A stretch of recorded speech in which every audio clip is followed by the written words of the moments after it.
12명의 간병인이 장애가 있는 아들을 돌보다 포기한 후 돌아가자 백만장자는 이미 패닉 상태였습니다.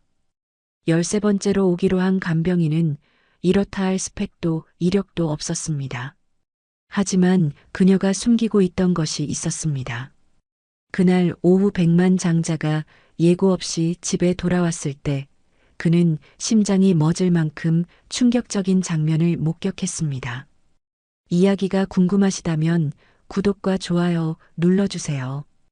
댓글로 지금 어디서 시청하고 계신지 소통해 주신다면 앞으로 더 좋은 영상 제작에 큰 힘이 됩니다.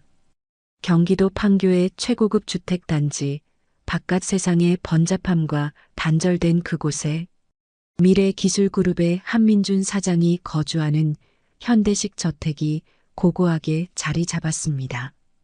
10년 전 혁신적인 인공지능 솔루션으로 대한민국 IT 산업을 뒤흔든 민주는 젊은 나이에 재계의 거물로 우뚝 섰습니다. 그의 저택은 스마트홈 시스템의 최첨단 기술이 집약된 공간이었고 거실의 통유리창 너머로 펼쳐진 정원에는 수억 원을 호가하는 조형물들이 차가운 예술성을 뽐냈습니다. 그러나 이 모든 부와 기술은 저택의 가장 깊숙한 곳, 9살 아들 서진이 머무는 방에 스며들지 못했습니다. 이 이야기는 겉보기에 완벽했던 이 성공의 성체가 사실은 말 못할 고독과 죄책감으로 가득 찬 왕국이었음을 조명하는 이야기입니다. 매일 새벽 저택의 두꺼운 방음벽을 뚫고 들려오는 서진의 괴로운 울음소리가 민준의 얕은 잠을 깨웠습니다. 서진은 태어날 때부터 중증 내성마비를 앓았습니다. 말을 하거나 스스로 움직일 수 없는 아이의 까만 눈동자는 세상의 모든 슬픔을 담고 있는 듯 했습니다. 민주는 알람이 울리기도 전에 깨어나 침대 모서리에 걸터 앉아 심장의 통증을 느꼈습니다. 아이의 고통을 위해서 그가 해줄 수 있는 것은 최고 수준의 의료진과 해외에서 공수한 첨단 치료기구를 제공하는 것뿐이었습니다. 하지만 기계와 약물은 단 한 번도 서진의 눈빛에 따뜻한 생기를 불어넣지 못했습니다. 아침마다 아들의 방 문고리에 손을 얹고 잠시 머뭇거리다가 결국 무력함에 굴복하여 자신의 방으로 돌아가는 것이 그의 일상이었습니다. 성공 신화의 주인공인 그가 정작 자신의 아들에게는 다가가지 못하는 이방인에 불과했습니다. 민준의 아내이자 서진의 어머니는 서진을 낳을게 산모와 아이 중 하나를 선택해야 하는 절체절명의 순간에 아이를 살려주세요라는 마지막 말을 남기고 세상을 떠났습니다. 그날 이후 저택의 모든 화려한 가구와 고가의 예술품들은 영혼 없이 차가운 존재가 되었습니다. 서진의 어머니가 떠난 자리는 그 누구도 어떤 돈으로도 채울 수 없는 공허함이었습니다. 민주는 매일 아침 거실벽에 걸린 아내의 영정 사진 앞에서 묵묵히 기도했습니다. 그것은 그가 세상의 모든 것에 대해 카리스마 넘치는 지배자였지만 아내의 기억과 아들의 고통 앞에서는 한없이 무너지는 약한 인간임을 상기시키는 의식이었습니다. 사장님, 서진이가 또 아침 식사 시간 민준의 수족처럼 일해온 가정부 김 여사의 주름진 얼굴에는 깊은 근심이 가득했습니다. 김 여사는 민준의 아내가 살아있던 시절부터 저택을 지켜온 유일한 사람이었습니다. 그에 반해 간병인들은 마치 회전문 돌아가듯이 쉴 새 없이 바뀌었습니다. 서진이의 공허한 눈빛을 견디지 못하고 혹은 중증 장애 아동을 돌보는 엄청난 부담감에 굴복하여 하나둘 떠나갔습니다. 그날 새벽 서진을 돌보던 12번째 전문 간병인이 결국 사직서를 들고 현관에 서 있었습니다. 최신 간호학과를 우수한 성적으로 졸업한 재원이지만 서진의 예측할 수 없는 발작과 다친 마음에 무력감을 느끼고 포기한 것입니다. 죄송합니다. 서진이가 밤새 심한 발작을 일으키셨어요. 제가 할 수 있는 일이 없었습니다. 간병인은 고개를 깊이 숙이며 죄책감 어린 미소를 지었습니다. 민주는 더 이상 실망이나 분노를 느낄 기력조차 없었습니다. 12번의 실패는 그의 감각을 마비시켰습니다. 그는 조용히 손을 들어 그녀의 말을 막았습니다. 마치 계절의 변화처럼 익숙한 광경이 된 것입니다. 월급은 2배로 계좌에 넣어드리겠습니다. 택시 부를까요? 그의 목소리는 잔잔한 호수 같았지만 그 잔잔함은 오랜 절망 속에서 만들어진 단단한 체념이었습니다. 그는 자신의 비서실장인 현수에게 전화를 걸어 지시했습니다. 새 간병인을 구해줘. 이번에는 심리치료 경험이 있는 사람으로. 그리고 최신 신경과 전문의에게 연락해서 서진이 상태를 다시 봐달라고 해. 그는 새로운 희망을 걸어보지만 또 한 번의 실패가 기다리고 있을 것만 같은 불안감에 시달렸습니다. 민주는 사무실 창문 너머로 멀리 보이는 도심의 고층 빌딩들을 바라보며 씁쓸하게 중얼거렸습니다. 서진아, 아빠가 또 널 실망시켰구나. 그의 성공은 온 나라의 경제신문에 실릴 만큼 빛났지만 정작 자신의 가정에서는 단 한 뿐인 아들도 구원하지 못하는 무능한 아버지였습니다. 간병인이 떠날 때마다 그의 가슴속에 깊어지는 것은 죄책감과 아내에 대한 미안함이었습니다. 그는 자신의 인생에서 가장 중요한 아들의 고통에 진정으로 다가가는 것을 끊임없이 외면하고 도망쳤습니다. 이 완벽한 저택에는 사랑과 웃음소리가 없었습니다. 민주는 무거운 발걸음을 옮기며 아들의 방이 있는 복도를 가로질렀습니다. 다음 간병인은 과연 이 차가운 저택에 온기를 가져다 줄 수 있을까요? 그는 간절히 바랐습니다. 민주는 자신의 서재에 앉아 12번째 간병인이 떠난 텅 빈 현관을 내려다보았습니다. 아침 햇살이 창을 통해 쏟아져 들어왔지만 그의 마음은 여전히 깊은 어둠 속에 갇혀 있었습니다. IT 업계에서 단 한 번의 실패도 허용하지 않았던 그였지만 아들의 문제 앞에서는 무력한 가장일 뿐이었습니다. 그는 비서실장 현수가 급하게 준비한 새로운 간병인 후보자 명단을 검토했습니다.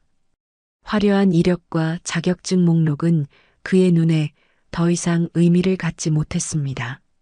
민주는 이제 완벽한 전문가가 아닌 서진의 다친 마음에 온기를 불어넣어줄 단 한 사람을 간절히 바랐습니다. 오후가 깊어갈 무렵 저택의 거실에는 긴장감이 감돌았습니다. 민주는 전통 가구와 고가 미술품으로 꾸며진 차가운 공간에서 한방차를 마시며 첫 번째 지원자를 맞이했습니다. 첫 번째 후보는 60대 중반의 관록 있는 여성이었습니다. 대학병원에서 수십 년간 특수 아동 간호를 담당했으며 심지어 해외 선진국의 최신 치료법까지 이수했다는 베테랑이었습니다. 그녀의 이력서는 완벽했으나 그녀의 눈은 단 한 번도 휠체어에 앉아 있는 서진에게 향하지 않았습니다. 마치 서진이 그 자리에 없는 투명한 존재인 것처럼 오직 민준에게만 전문적인 보고를 하듯이 말했습니다. 특수 아동 5명을 돌본 경험이 있습니다.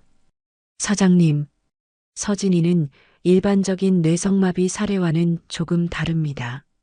발달 심리학적 접근과 인지행동 치료를 병행해야 합니다. 그녀는 서진을 서진이 아닌 하나의 사례 또는 문제로 취급하는 듯 했습니다. 민주는 답답함을 느꼈습니다. 아이의 상태를 논하면서 정작 아이를 외면하는 그녀의 모습은 그가 그동안 수많은 전문가들에게서 느꼈던 무감각함과 다르지 않았습니다. 서진은 이 모든 대화를 듣고 있었지만 정말 듣고 있는 건지 모를 눈빛으로 미동도 하지 않고 앉아 있었습니다. 두 번째 지원자는 젊고 활기찬 여성이었습니다. 최신 간호학 석사 학위를 가진 그녀는 현란한 전문 용어를 쏟아냈습니다. 서진이의 일일 운동 프로토콜은 어떻게 되나요? 사용 중인 약물에 대한 상세한 복약 지침과 인지, 자극 치료의 현재 단계는 어느 정도입니까? 질문은 전문적이었으나 그녀 역시 서진을 진심으로 대하는 듯한 따뜻함은 없었습니다.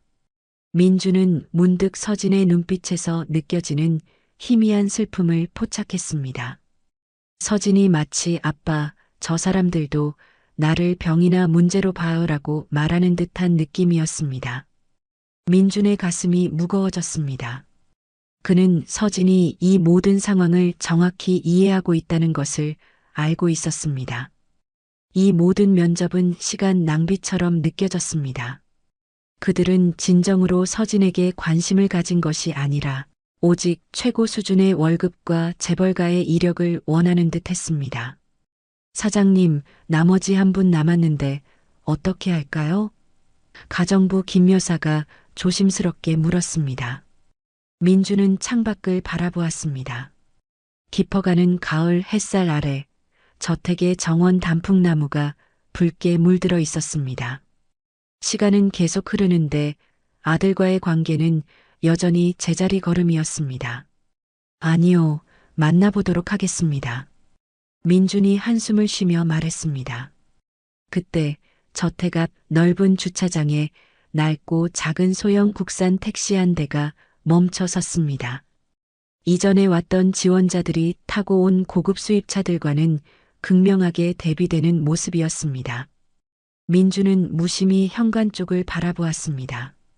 사장님, 세 번째 지원자 오수연 씨가 도착했습니다. 김 여사의 보고에 민주는 작은 호기심이 생겼습니다. 오수연의 이력서는 그의 손에 들려 있었습니다. 서울 명문대 심리학과 졸업, 특수아동치료 3년 경력. 훌륭해 보였지만 종이 위의 자격증은 이제 그에게 어떤 의미도 부여하지 못했습니다. 들어오시라고 해. 민주는 차가운 표정을 유지하며 마지막 면접을 준비했습니다. 그는 이번에도 실망하리라 예상했지만 그의 가슴, 한 구석에서는 아직 꺼지지 않은 작은 희망의 불씨가 희미하게 타오르고 있었습니다. 오수연은 민준에게 예의 바르게 고개 숙여 인사를 건넨 후 곧바로 서진에게로 시선을 돌렸습니다. 다른 지원자들이 오직 한민준 사장에게만 집중했던 것과는 완전히 다른 행동이었습니다. 서진이 앉아있는 휠체어 앞에 조용히 무릎을 꿇고 그녀는 자신의 시선을 아이의 눈높이에 정확히 맞추었습니다. 안녕, 서진아. 오수연의 목소리는 과장되지 않고 따뜻했습니다. 내 이름은 수연이야. 만나서 정말 반가워. 서진은 몇 초 동안 낯선 그녀를 응시했습니다. 그리고 그 순간 민준이 수개월 동안 어쩌면 1년 넘게 보지 못했던 일이 일어났습니다. 서진이 아주 작게 그러나 분명히 눈을 깜빡였습니다. 그것은 단순한 반사가 아닌 명확한 의도를 담은 움직임이었습니다. 수연은 그 작은 반응을 놓치지 않았습니다. 그녀는 활짝 미소 지었습니다. 마치 둘만이 공유하는 비밀을 알아차린 듯한 환한 미소였습니다. 우리 잘 지낼 수 있을 것 같은데. 그녀는 그렇게 말하며 아이 옆에 자연스럽게 앉았습니다. 마치 이곳이 그녀의 지정된 자리인 것처럼 편안해 보였습니다. 민주는 가슴속에서 무언가가 뜨겁게 움직이는 것을 느꼈습니다.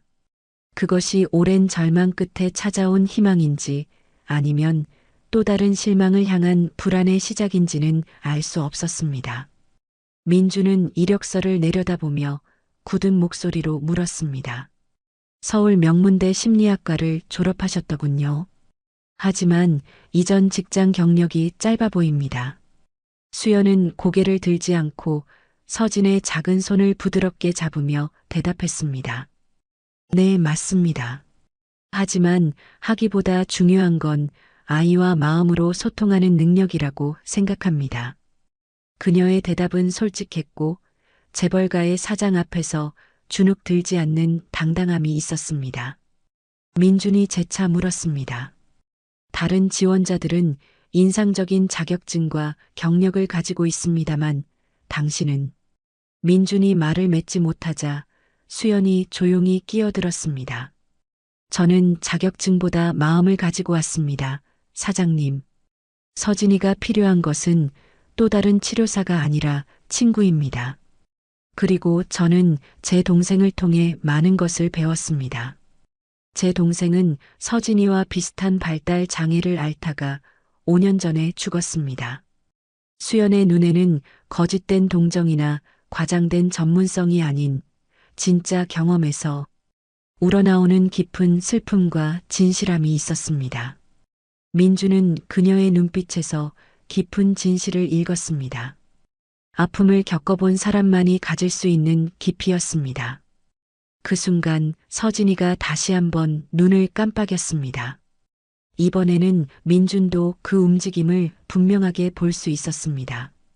그것은 오랜 세월 닫혀있던 마음의 문이 아주 조금 열렸음을 알리는 확실한 신호였습니다.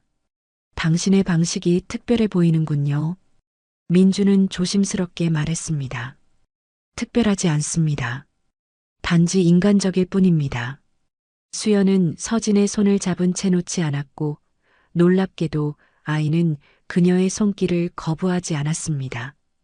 민주는 어렵지 않게 결정을 내렸습니다. 언제부터 일을 시작할 수 있습니까? 수연은 서진을 바라보며 간단하게 대답했습니다. 지금이요. 공식적인 계약서는 아직 작성되지 않았지만 그 순간 셋 사이에는 보이지 않는 약속이 맺어졌습니다. 민주는 아들의 눈에서 오랫동안 보지 못했던 아주 작고 희미했지만 분명히 거기에서 희망이라는 이름의 빛을 발견했습니다. 오수연은 다음 날 아침 낡고 소박한 짐가방 하나를 들고 저택에 도착했습니다. 그녀의 차분한 얼굴에는 어제와 같은 결연함이 담겨 있었고 이 호화로운 저택의 웅장함에 전혀 압도되지 않았습니다. 김 여사가 문을 열자 수연의 첫 질문은 서진이는 어디 있나요? 였습니다. 다른 간병인들이 사장님께 먼저 인사하거나 저택 규모에 감탄했던 것과는 달랐습니다. 그녀는 2층 서진의 방으로 향하기 전에 신발을 벗었습니다. 김 여사가 놀라자 수연은 미소를 지으며 설명했습니다. 아이들은 모든 것을 느낍니다. 신발 바닥 소리까지도요. 민주는 서재의 CCTV를 통해 수연의 모든 행동을 지켜보고 있었습니다. 그녀는 지시사항이나 약물 목록부터 확인하지 않았습니다. 서진의 방에 들어서자 그녀는 짐을 조용히 구석에 내려놓고 곧바로 아이에게 다가갔습니다. 침대 옆에 무릎을 꿇고 서진의 이불 위에 부드럽게 손을 올렸습니다. 어제 우리 만났지. 오늘부터 가 서진이랑 함께 지낼 거야. 서진이가 원할 때만. 그녀는 서두르지 않고 그저 그곳에 앉아 있었습니다. 그녀의 침묵은 불편하지 않았고 강요가 아닌 이해로 가득 찬 시간이었습니다. 잠시 후 수연은 가방에서 작은 나무 상자를 꺼냈습니다. 그 안에는 다양한 질감의 천 조각들이 있었습니다. 부드러운 벨벳을 서진의 손가락 끝에 살짝 가져다 대자 아이는 움찔했지만 손을 빼지는 않았습니다. 서진의 눈이 커졌고 이는 호기심의 분명한 표시였습니다. 민주는 CCTV로 보이는 이 광경을 믿을 수 없었습니다. 이전 간병인들은 도착하자마자 기계적으로 운동 프로그램을 적용했기 때문입니다. 점심 무렵 민주는 예정에 있던 회의를 취소하고 집으로 돌아왔습니다. 호기심과 함께 불안감이 뒤섞인 감정이었습니다. 계단을 올라 서진의 방으로 다가갔을 때 예상치 못한 소리가 들려왔습니다. 수연의 부드러운 목소리가 이야기를 들려주고 있었습니다. 옛날 옛적에 달에 살던 토끼가 매일 밤 지구를 내려다보며 혼자 외로웠대요. 그러던 어느 날, 문 앞에서 엿듣던 민주는 가슴이 조여드는 것을 느꼈습니다. 9년 동안 이 저택에서 들어본 적 없는 평화로운 소리였습니다. 수연은 가방에서 나무로 만든 작은 자동차를 꺼냈습니다. 바퀴가 약간 삐뚤어진 단순하고 오래된 장난감이었습니다. 방 안에 가득한 값비싼 전자 장난감들 사이에서 그것은 더욱 원시적으로 보였습니다. 수연은 그것을 바닥에 내려놓고 살짝 밀자 방의 정막 속에서 삐걱거리는 바퀴 소리가 울렸습니다. 서진의 눈빛에 호기심이 가득했습니다. 이건 내 어릴 적 장난감이야. 수연은 서진에게 마치 완전히 이해하는 사람처럼 설명했습니다. 아버지가 만들어주셨어. 바퀴가 좀 삐뚤어졌지? 하지만 굴러가. 인생처럼. 우리 인생도 완벽하지 않아도 계속 나아가는 거야. 민준이 문 앞에 나타나자 수연은 일어서지 않은 채 미소 지었습니다. 자동차를 주인공으로 이야기를 만들고 있었어요. 이 자동차는 차고에서 도망쳐 나와 길을 잃은 것 같은 느낌을 가진 아이를 찾을 때까지 여기저기 돌아다녔대요. 그리고 이 자동차는 아이에게 말했어. 나도 바퀴가 고르지 않아서 똑바로 가지 못해. 하지만 그래도 괜찮아. 우리는 함께 길을 찾을 수 있어. 서진의 입술이 아주 살짝 움직였습니다. 민주는 숨을 죽였습니다. 이런 모습은 처음이었습니다. 제가 특별한 일을 한 건 아니에요. 그저 앉아서 서진이가 저를 알아차리게 기다렸을 뿐이죠. 아이들은 테크닉이 아니라 진정한 존재로서의 인정이 필요해요. 수연은 서진에게서 시선을 떼지 않고 말했습니다. 아마 의사들이 너무 의사처럼 행동해서 그럴 거예요. 때로는 그저 사람으로 존재하는 것만으로 충분해요. 민주는 대답하지 않았습니다. 그의 내면에서는 희망과 의심이 충돌하고 있었습니다. 그건 무슨 장난감인가요? 민준이 마침내 물었습니다. 제 아버지가 목 쑤셨는데 만들어주신 거예요. 가장 단순한 것들이 때로는 가장 큰 의미를 가져요. 이 말은 단순한 장난감에 관한 것만은 아니었습니다. 민주는 그것을 느꼈습니다. 저녁 식사 시간이 되자 수연은 공식적인 직책과 계약에 대해 이야기하기 위해 아래층 부엌으로 내려왔습니다. 저택에서 간병인과 사장이 부엌에 앉아 대화하는 것은 드문 일이었습니다. 이런 데서 이야기해도 괜찮으세요? 수연이 물었습니다. 여기가 더 편할 것 같아서요. 민준이 대답했습니다. 그의 말에는 그가 그동안 가졌던 계급적 장벽을 허물고 싶다는 깊은 의미가 담겨 있었습니다. 장애 아동과의 경험이 어떻게 되나요? 민준이 직접적으로 물었습니다. 3년째 일하고 있어요. 다양한 상태의 아이들과. 이전 직장을 왜 그만두셨죠? 수연은 민준의 눈을 똑바로 바라보았습니다. 몇몇 곳에서는 아이를 문제처럼 대하면서 해결하기를 바랬어요. 고쳐야 할 것처럼요.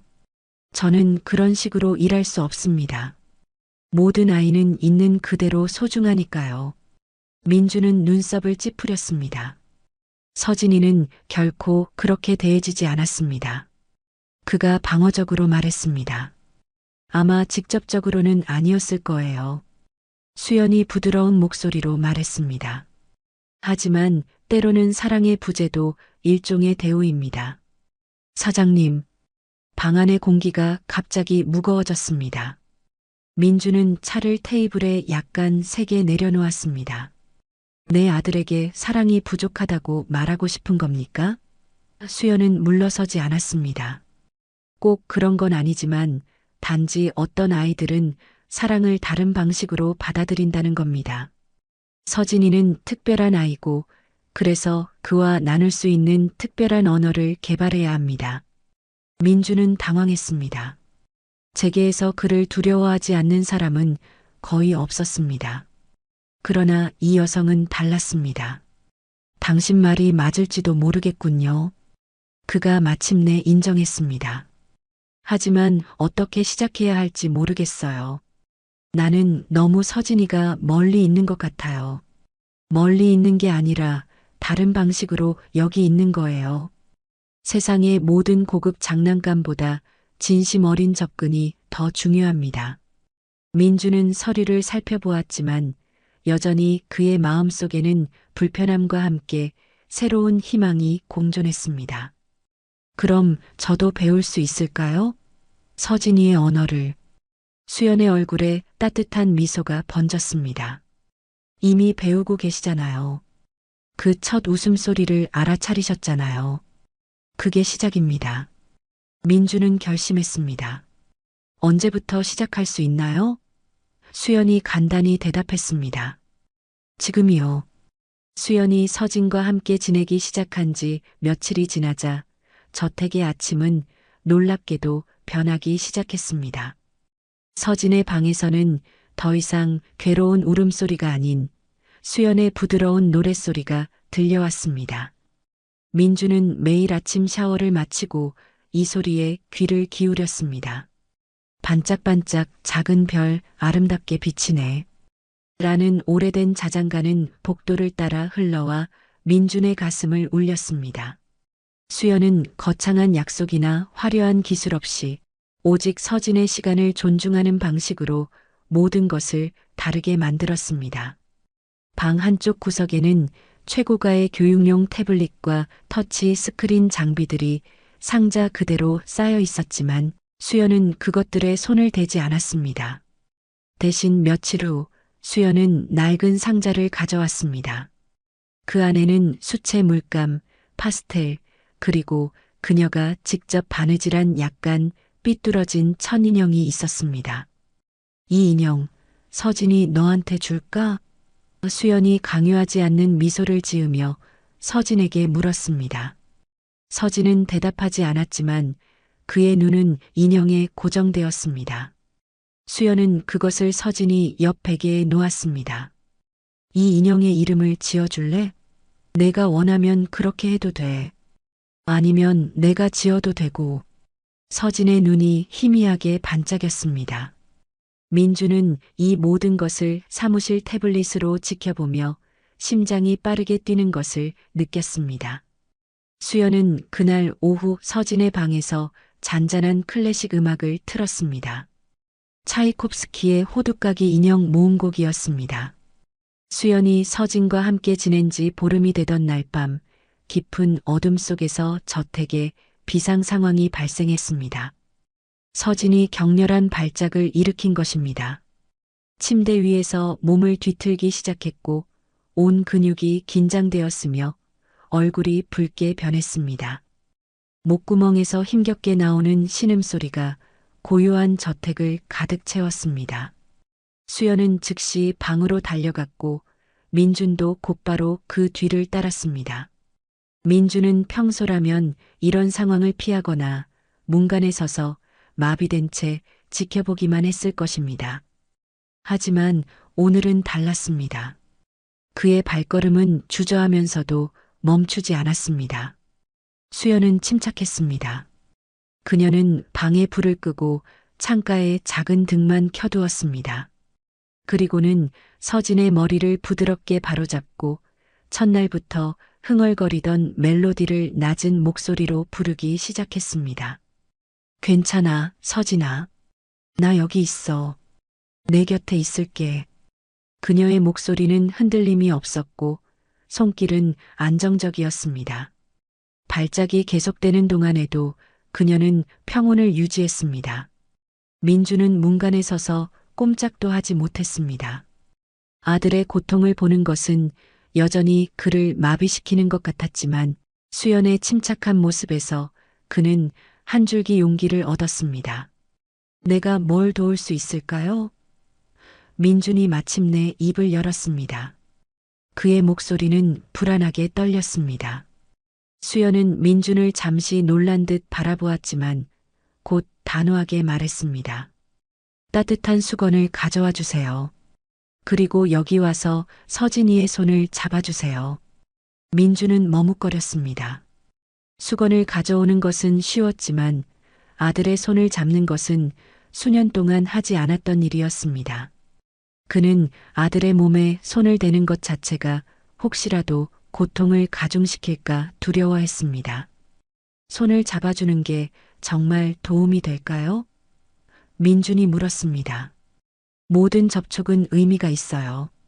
특히 아버지의 손길은요. 서진이는 당신을 알아요. 당신의 에너지를 느낍니다.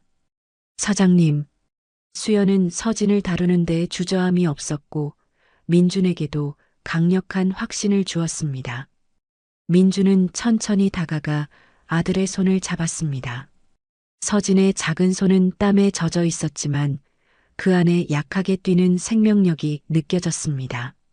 민준은 자신이 얼마나 오랫동안 이 작은 접촉조차 피해왔는지 깨달았습니다.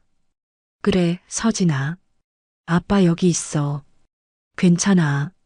그의 목소리는 처음에는 어색했지만 말을 이어갈수록 자연스러워졌습니다.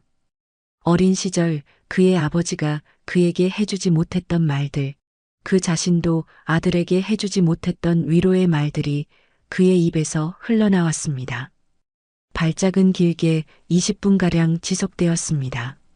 그 시간 동안 민주는 한 번도 아들의 손을 놓지 않았습니다.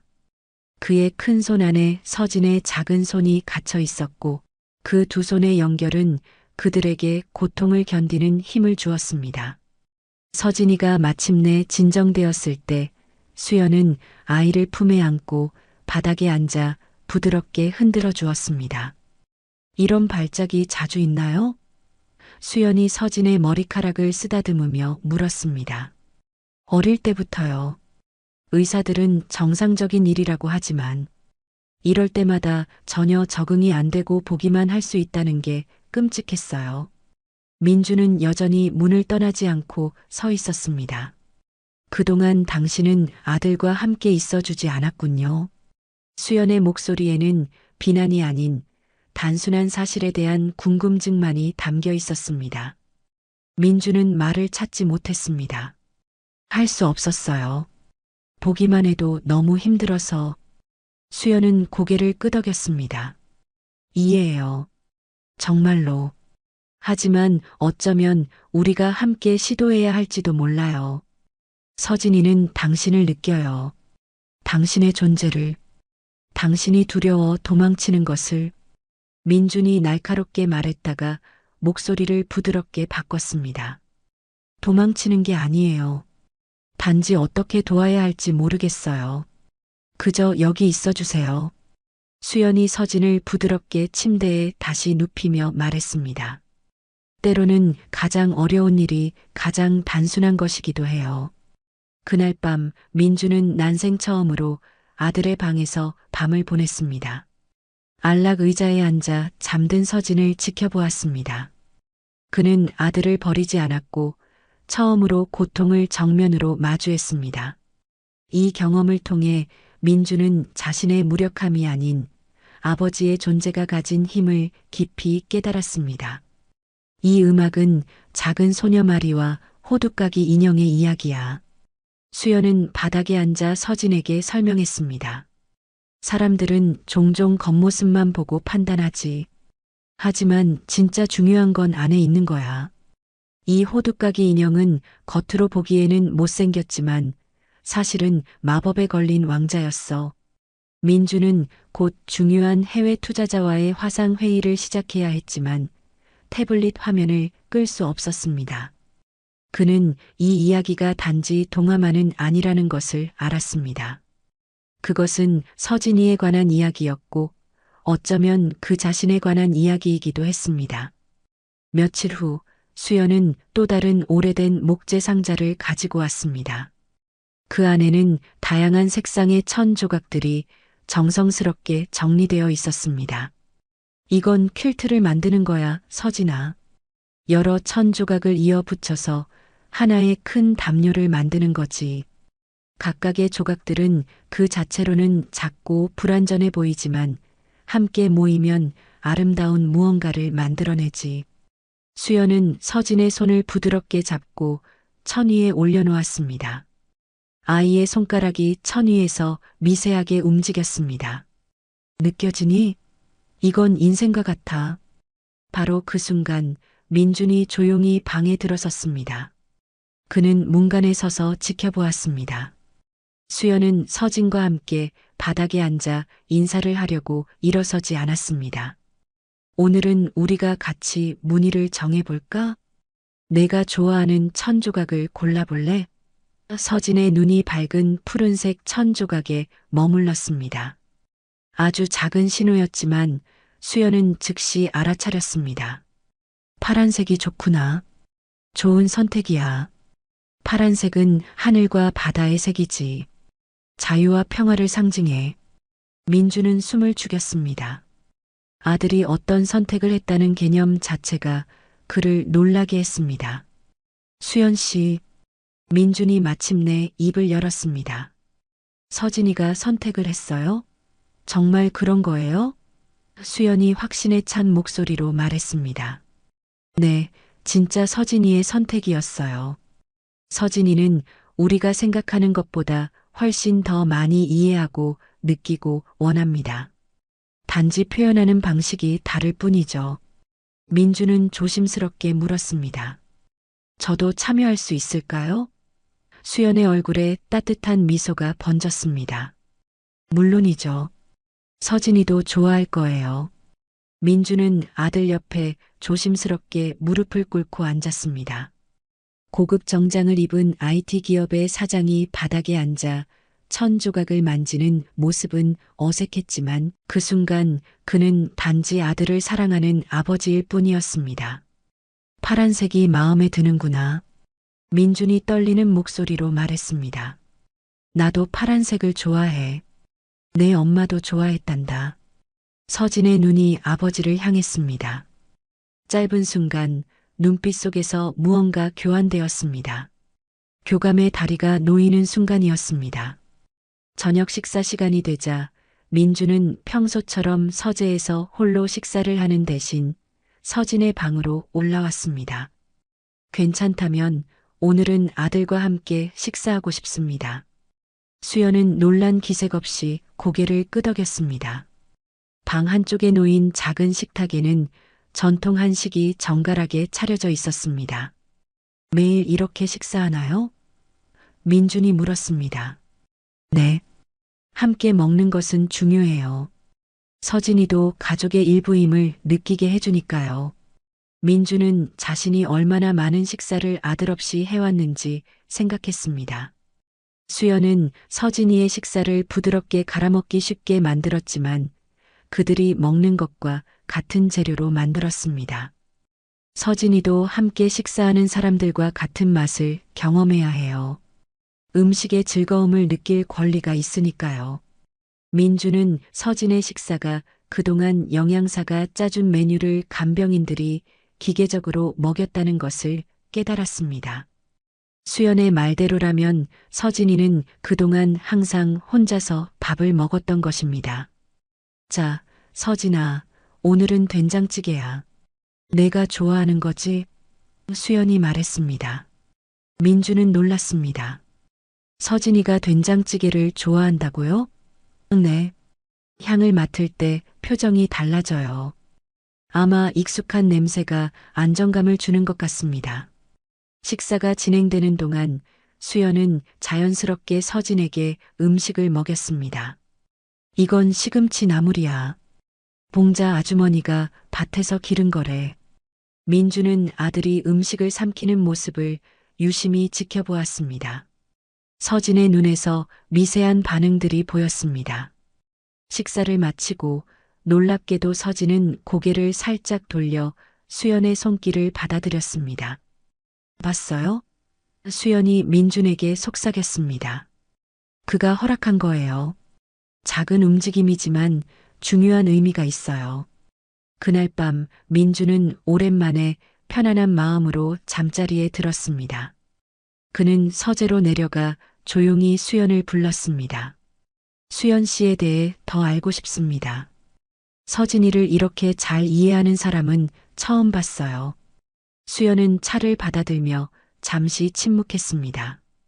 공식적인 교육보다는 인생의 경험이었습니다.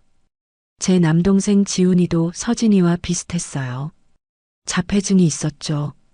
지금은 어디 있나요? 동생분은 민준이 물었습니다. 수연의 눈에서 슬픔이 더 깊어졌습니다. 5년 전에 죽었습니다. 19살이었죠. 죄송합니다. 몰랐어요. 민준이 말했습니다. 괜찮아요. 지훈이는 말을 하지 못했지만 눈빛으로 모든 것을 말했어요. 서진이를 처음 봤을 때 지훈이가 생각났어요. 비슷한 영혼의 깊이를 느꼈거든요. 민주는 위스키를 한 모금 마셨습니다.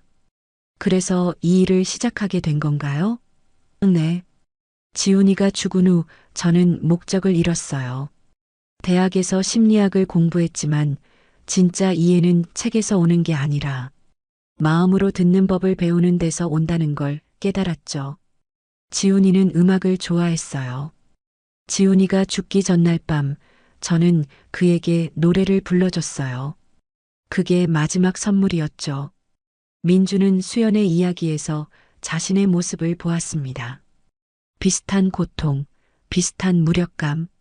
하지만 그녀는 그 아픔을 승화시켰습니다. 당신의 이력서에는 이런 내용이 없었어요. 민준이 말했습니다. 이력서에 쓸 수 있는 것들이 있고 그렇지 않은 것들이 있죠. 아픔을 통해 배운 이력서, 항목은 없으니까요. 그들은 밤늦도록 이야기를 나누었고 그 이해를 통해 서진에게 다가갈 수 있는 다리를 함께 만들고 있었습니다. 발작의 밤 이후 저택의 일상은 근본적으로 변하기 시작했습니다. 민주는 매일 아침 서진의 방에 들르는 습관을 들였습니다. 서진아, 좋은 아침. 아빠 회사 다녀올게.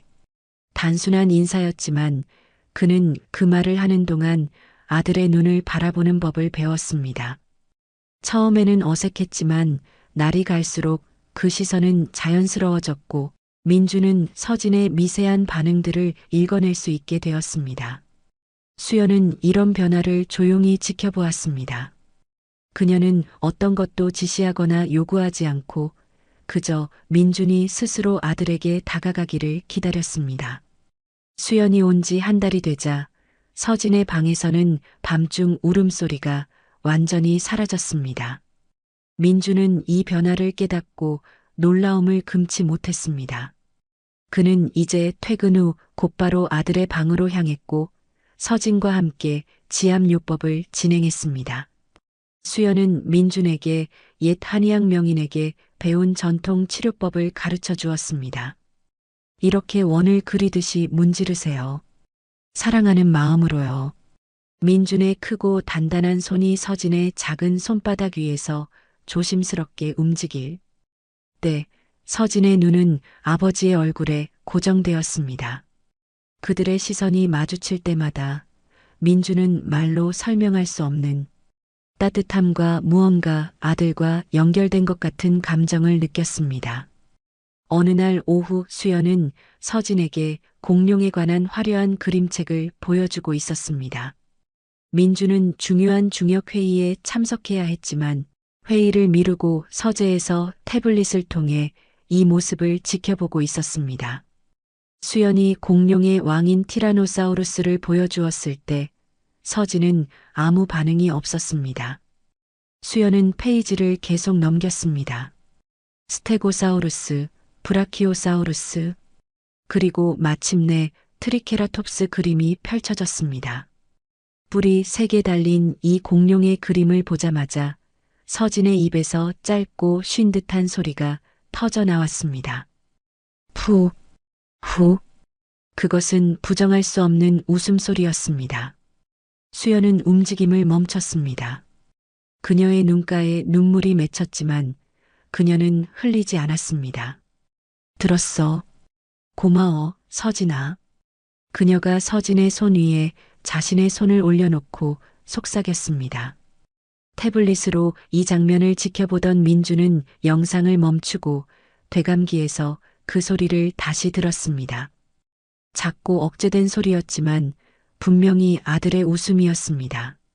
민주는 태블릿을 내려놓고 창밖을 내다보았습니다. 그의 발 아래 펼쳐진 도시와 거대한 IT 기업들의 건물들. 그곳은 그의 제국이었습니다. 그러나 이 모든 권력 한가운데서 이렇게 무력하게 느껴지는 것이 이상했습니다. 민주는 재빨리 비서실장 현수를 불렀습니다. 대기업 연합회 회의가 시작됩니다. 사장님. 현수가 문에서 상기시켰습니다. 민주는 갑자기 말했습니다. 취소해. 당장 취소해. 자신도 놀라면서 그는 단호하게 외쳤습니다. 집에 가야 해. 저택에 도착했을 때 그는 곧바로 서진의 방으로 향했습니다. 수연과 서진은 바닥에 앉아 색깔돌을 줄지어 놓고 있었습니다. 아까 서진이가 웃은 거 맞죠? 민준이 물었습니다. 수연은 미소 지었습니다. 트리케라톱스 그림을 보고요. 서진이가 공룡을 좋아하는 것 같아요. 민주는 깊은 숨을 들이마시고 조심스럽게 그들 옆에 무릎을 꿇었습니다. 구겨지는 맞춤 양복은 더 이상 신경 쓰이지 않았습니다. 수연은 공룡책을 가져왔고 민주는 천천히 페이지를 넘기기 시작했습니다. 이건 티라노사우루스래. 무서운 공룡이지. 민준이 떨리는 목소리로 말했습니다. 서진은 아무 반응이 없었습니다. 민주는 페이지를 계속 넘겨 트리케라톱스를 펼쳤습니다. 이건 트리케라톱스구나. 뿔이 3개 있는 공룡이야. 서진의 입술이 미세하게 움직였고 다시 작은 소리가 나왔습니다. 푸. 민준의 눈에 뜨거운 눈물이 고였습니다. 그는 재빨리 눈물을 감추려 얼굴을 돌렸지만 수연은 이미 보았습니다. 괜찮아요. 우셔도 돼요. 이건 기쁨의 순간이니까요. 수연의 부드러운 목소리가 민준의 가슴을 후벼 팠습니다. 민준은 마지막으로 울었던 때가 언제인지 기억조차 나지 않았습니다. 그는 감정을 표현하지 않도록 배웠고 강함은 침묵과 자기 통제에 있다고 믿었습니다. 하지만 지금 그의 아들 앞에서 그는 마침내 그 단단한 가면을 벗어 던졌습니다. 한 방울의 눈물이 그의 뺨을 타고 흘러내렸습니다. 그의 어깨가 격렬하게 들썩였습니다. 고마워, 서진아. 아빠에게 웃어줘서 고마워. 그가 목이 맨 채 속삭였습니다. 그 순간 서진의 눈이 아버지의 눈과 마주쳤습니다. 깊은 시선의 교감이었습니다. 짧았지만 분명했습니다. 오랫동안 닫혀있던 마음의 문이 완전히 열린 순간이었습니다. 수연은 조용히 자리에서 일어났습니다. 잠시 차 가지러 다녀올게요.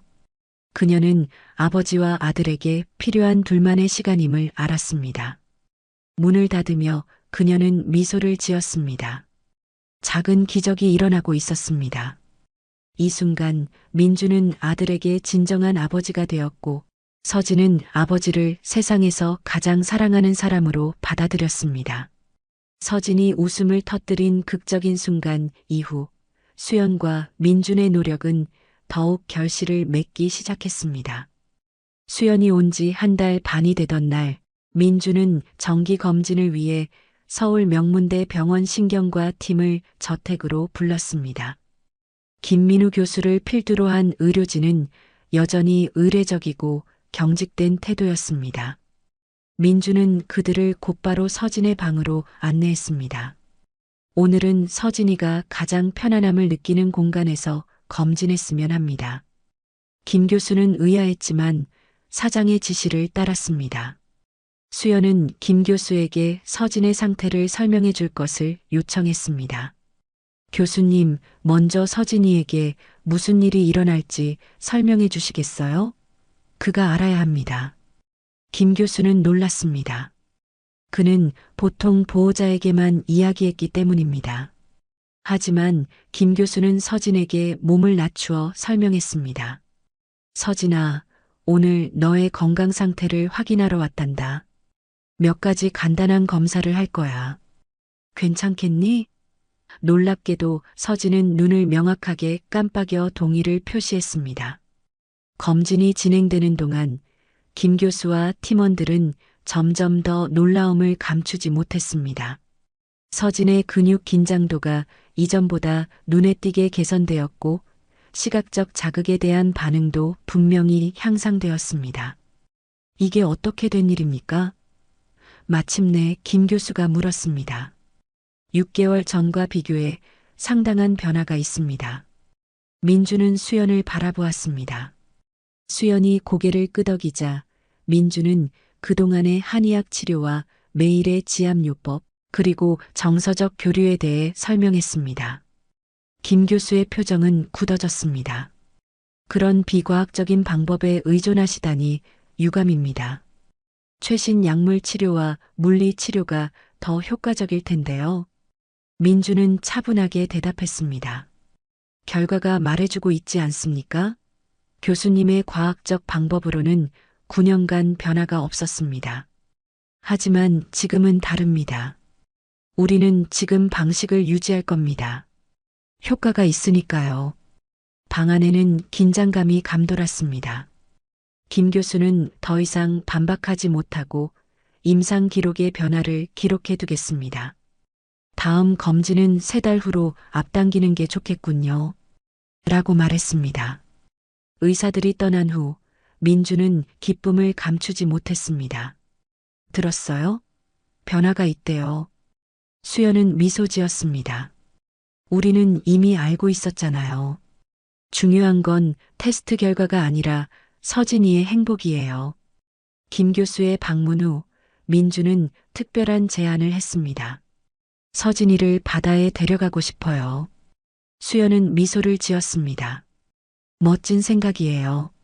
새로운 환경은 서진이에게 좋은 자극이 될 거예요. 계획은 빠르게 진행되었습니다. 민주는 비서실장 현수에게 지시했습니다.